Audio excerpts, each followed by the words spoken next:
எபிரேயர் 12:28 வாசிப்போம். ஆதலால் அசைவில்லாத ராஜ்யத்தை பெறுகிறவர்களாகி நாம் பயத்தோடும் பக்தியோடும் தேவனுக்கு பிரியமாய் ஆராதனை செய்யும்படி கிருபையை பற்றி கொள்ள கடவோம். எல்லாம் அசைக்கப்படுதையா.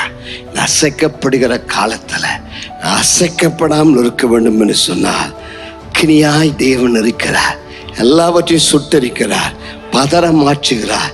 இந்த காலத்துல நான் இருக்க வேண்டும் என்றால் தேவனுடைய வார்த்தை சொல்கிறது, தேவனுக்கு பிரியமாய் ஆராதனை செய்யும்படி கிருபையை பற்றி கொள்ள கடவும்.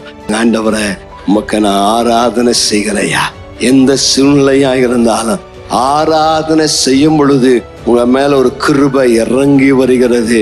நீங்க கையை உயர்த்தி இயேசு நல்லவர் நல்லவர் என்று சொல்லும் பொழுது உங்க தேவை எதுவாக இருந்தால் கையை உயர்த்தி கர்த்தரை ஆராதிக்கும் பொழுது பரலோகம் உனக்காய் திறக்கப்படுகிறது. உன் சூழ்நிலை கேட்டு ஒரு கிருபை இறங்கி வருகிறது.